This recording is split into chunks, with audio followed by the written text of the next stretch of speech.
गणेश जी की स्कंद षष्ठी है। स्कंद छठ होती है, षष्ठी होती है।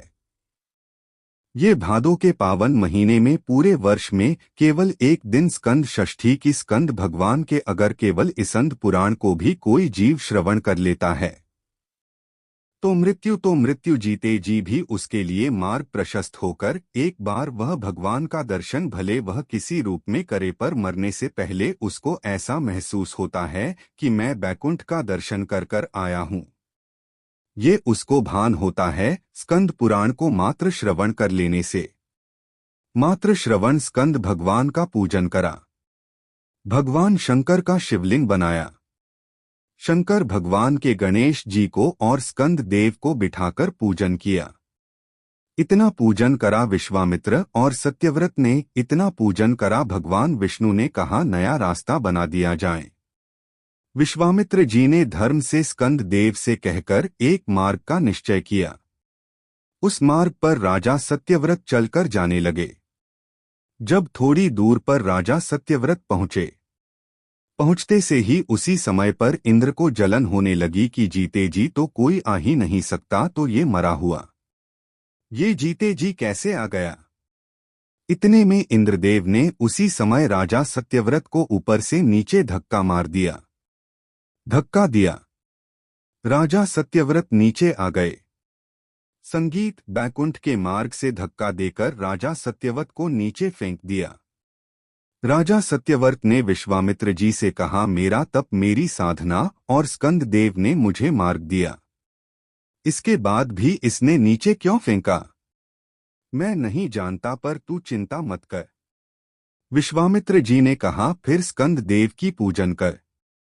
महाराज एक बेलपत्री एक तुलसी, एक बेलपत्री एक तुलसी, एक बेलपत्री एक तुलसी स्कंद देव को चढ़ाया गया। और जब बेलपत्र और तुलसी चढ़ाया गया स्कंद देव प्रसन्न हो गए महाराज, और प्रसन्न होकर कहा भगवान नारायण को याद किया। भगवान विष्णु ने कहा मांगिए क्या चाहिए। इस देव ने कहा एक काम करो, बैकुंठ तो दुनिया जाती है, इनके लिए अलग बैकुंठ का निर्माण करा जाए। अलग से बैकुंठ बनाया जाए। बैकुंठ लोक और मृत्यु लोक के बीच में एक बैकुंठ बना दिया गया और उस बैकुंठ पर मार्ग प्रशस्त करा सत्यव्रत के लिए। जब राजा सत्यव्रत के लिए मार्ग प्रशस्त करा तब भगवान विश्वामित्र को लगा कि बैकुंठ तो हवा में टंग गया, कहीं वापस सत्यव्रत ऊपर चढ़ा और नीचे गिर गया तो करा क्या जाए। तब भगवान विश्वामित्र जी ने उसी समय पर एक बड़ा सा खंबा ले जाकर उस बैकुंठ में लगाया। खंबे को लगाया, सत्यव्रत ऊपर गया।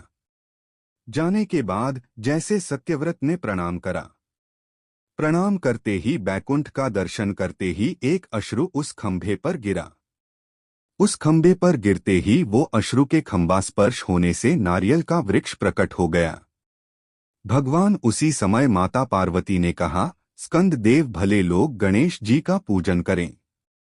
प्रथम गिनती में गिने पर तू हर कलश के ऊपर तू ही विराजमान मिलेगा। और स्कंद देव उस नारियल के रूप में विराजमान हो गए। महाराज उसके लिए बैकुंठ का रास्ता दूसरा बना दिया जाएगा और वो जीते जी बैकुंठ जीते। आज स्कंद षष्ठी है तो आज के ही दिन, स्कंद षष्ठी के ही दिन एक बेल पत्र, एक दूवा, एक श्वेत पुष्प, सफेद फूल, स्कंद भगवान का जो स्थान, स्कंद भगवान का जो स्थान है उस स्थान पर एक बेलपत्र, एक दूवा, एक श्वेत पुष्प चढ़ाकर जल की धार को स्कंद बाबा पर समर्पित करते हुए शिवलिंग पर अगर समर्पित किया जाता है तो कितना भी चाहे परिवार में विवाद चल रहा, चाहे परिवार में विवाद चल रहा हो, चाहे रिश्तेदारों में विवाद चल रहा हो, चाहे आपस में विवाद चल रहा हो, स्कंद षष्ठी के दिन अगर जल स्कंद भगवान का नाम लेकर समर्पित किया जाता है आज के दिन तो परिवार में वापस प्रेम बढ़ जाता है और परिवार टूटने से बच जाता है। इतना नियम इस स्कंद सृष्टि का, इतना क्रम शिव महापुराण के अंतर्गत आप सभी बड़े धन भागी हैं, बड़े किस्मत वाले हैं और बड़े भाग्यशाली हैं। शिव जी की बड़ी कृपा आप सभी पर है। दुर्वा जो उत्पन्न हुई है इसमें इतना बल कहाँ से आ गया। शंकर भगवान बोले रे ओ इंद्र तुम्हारे अमृत से भी बड़ी प्रबल है ये दुर्वा। जिस समय पर अमृत का कलश निकला उस अमृत के कलश को देवता लेकर जा रहे थे। ले जाते राक्षसों से छुड़ाकर सबसे पहले इन्होंने समुद्र के किनारे पर उसको छुपाया। उस जगह पर भगवान विष्णु की जंघा के रोम पड़े थे, जिससे दुर्गा उत्पन्न हुई थी। उस दुर्गा पर इस कलश को जब रखते ही एक देवता ने उसके उठाकर देखना चाहा तो उसमें से थोड़ा सा भाग अमृत का नीचे गिर गया, जो दुर्गा पर पड़ गया। और आगे गए, फिर इसको छुपाया, वहां भी दुर्गा थी। फिर और आगे गए, वहां भी दुर्गा थी। सुन, इंद्र को जो अमृत मिला तूने एक बार में पिया, ब्रह्मा को जो अमृत मिला वो ब्रह्मदेव ने एक बार में पिया, वरुण को जो अमृत मिला वो एक बार में पिया, पर इस दुर्गा को जो अमृत मिला वो 5 बार मिला। इसलिए पंच दुर्वा लेकर तू गणेश के पास जा और उसको दे, क्योंकि 5 अमृत के कुंड से भी प्रबल है। ये 5 अमृत के कुंड से भी प्रबल है। लेकर जा तू दवा। और इंद्र ने दवा दी, गणेश जी को खिलाई। जैसे ही खिलाई, गणेश जी के भीतर की जो अग्नि थी वो समाप्त हो गई। तकलीफ किसकी जिंदगी में नहीं आती? भगवान राम के जीवन में भी दुख आया, भगवान कृष्ण के जीवन में भी दुख आया। तकलीफ किसको नहीं आती? सबको। इसलिए किसी के दुख को देखकर कभी खुश मत हो। जरा सा किसी के ऊपर तकलीफ आई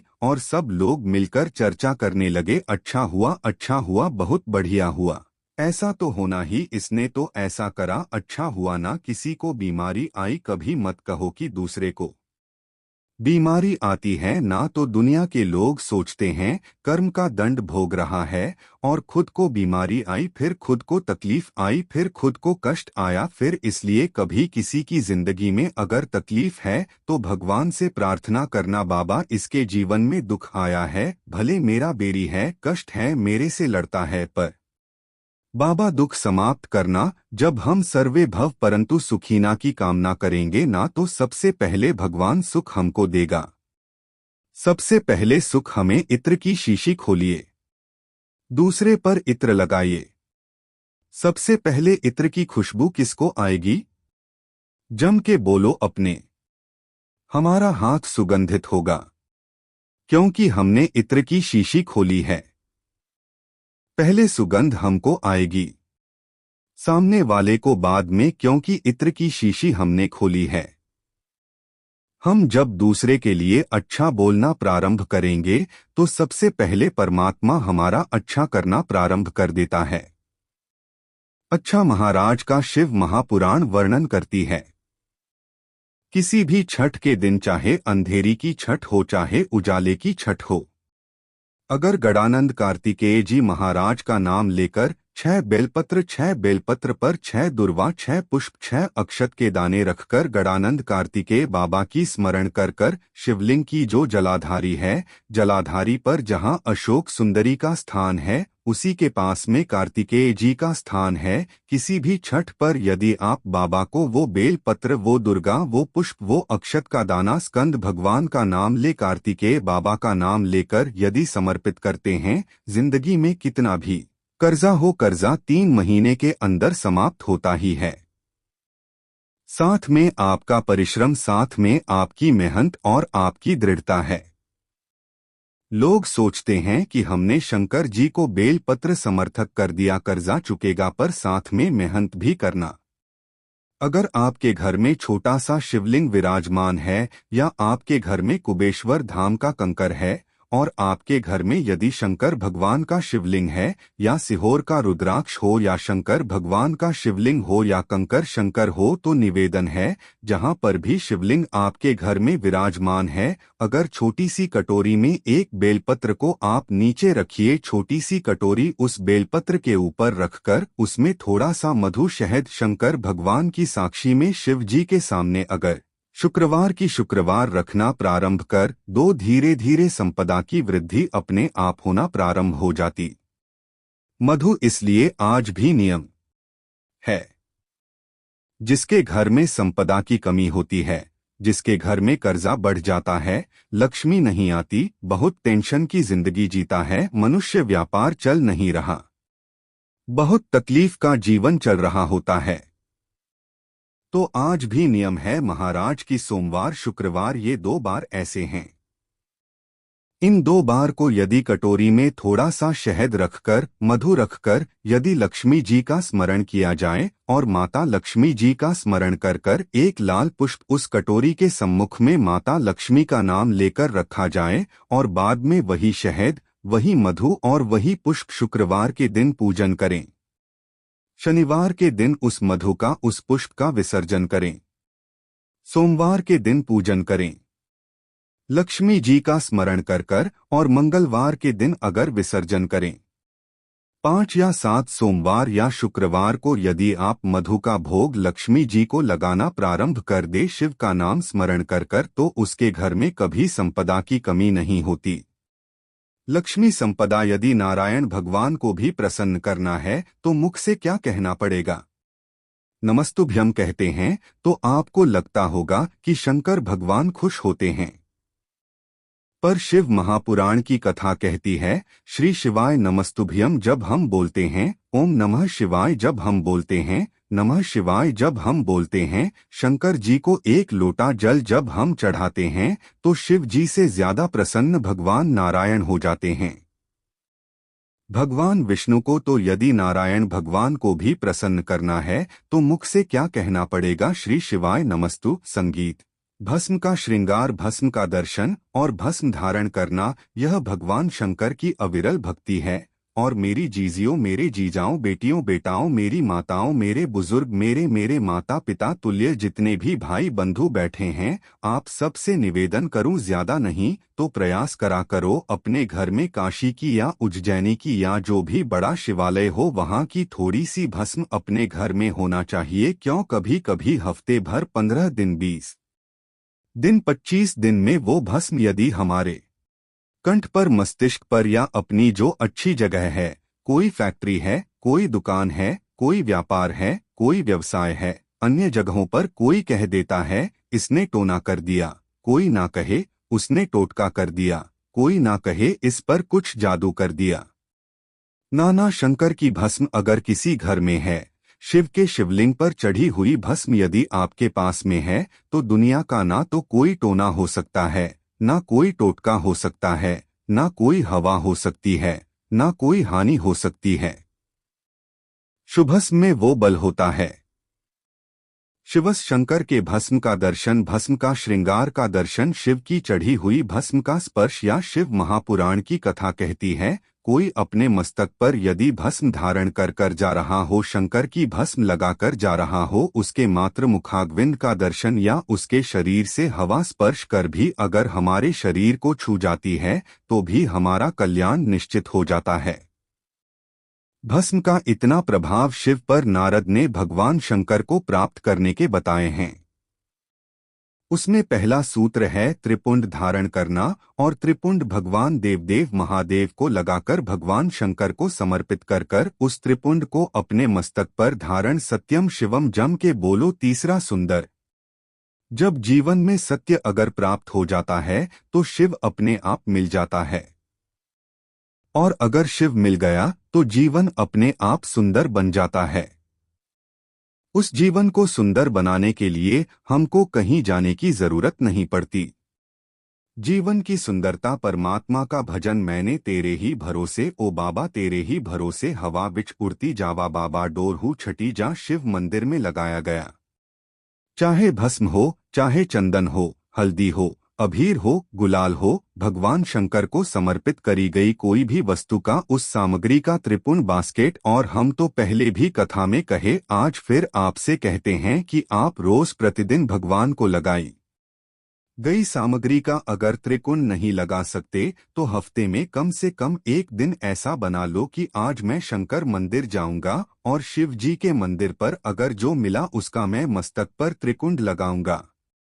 भले फिर वो जल क्यों ना मिला हो, भले वो कोई सामग्री क्यों ना। सूत्र बताया गया है भगवान शिव का पंचाक्षर मंत्र। संगीत, देव ऋषि नारद कहते हैं यह दूसरा सूत्र है। इस दूसरे सूत्र में भगवान के पंचाक्षर मंत्र की मूलता नम नमः शिवाय, नमः शिवाय ये पंचाक्षर मंत्र। संगीत, जब इसमें ओम को जोड़ दिया जाता है तो डाक्षर मंत्र बन जाता है, क्षर मंत्र बन जाता है। स्त्रियां, नारियां, माताएं जब भी मंत्र का जाप करती है, ना जब भी डाक्षर मंत्र का जाप करती है, तो वो पंचाक्षर से चालू करती है। स्त्रियों को, नारियों को, माताओं को जब भी शिव नाम के मंत्र का जाप करना है, तो पहले उनको पंचाक्षर से चालू करना पड़ेगा। दूल्हा दरवाजे पर जब आता है, मटकी में जो दिया लगाया जाता है, साली ले खड़ी होती है। कन्याओं, वो मटकी में 1 बत्ती का दिया लगता है कि 4 बत्ती का? जम के बोलो जरा, 4 बत्ती का लगता है ना 4 बत्ती का दिया, क्योंकि हमारे यहाँ शुभ कार्य हो रहा है। 4 बत्ती का दीप लगाया तुम्हारे यहाँ प्रतिदिन घर में आरती करते होगे, तो जो घी के डब्बे में भीगी भीगाई बत्ती रखी रहनी, उसको निकाल के धर दे। बोलो सही है कि गलत है? निकाल के धरी माचिस से लगाई, तन मन धन सब कुछ तेरा, और आरती करुरा के घंटी बजा के भोग लगा के शक्कर रख के भगवान को प्रणाम करके चली। अब तुम्हारे यहाँ सत्यनारायण भगवान की तुमने कथा करवाई, तो जो घी की बत्ती लगी वो तो लगी, उसके अलावा एक दिए में कपूर अलग से लगाया। मतलब कितनी बाती हो गई? एक घी की हो गई, एक कपूर की आरती हो गई। जजमान लोग आरती करते हैं, उसके बाद में कपूर फिर जला देते। उसका कारण क्या है? अधिकता में फल प्राप्त करना। अधिकता में फल, संगीत। साल 2 साल 4 साल 6 साल में आप भी प्रयास करा करो, पतली पतली बत्ती बनाकर 108 गिनकर घी में जब उसको पूरी बांध लो, घी में भिगोकर रख लो। कोई घर में विशेष कार्य हुआ या कहीं तीर्थ गए, कहीं गंगा जी के घाट पर गए, सरयू, मंदाकिनी, नर्मदा, गोदावरी, क्षिप्रा आदि के घाट पर गए, तो उस बत्ती को प्रकट कर जलाकर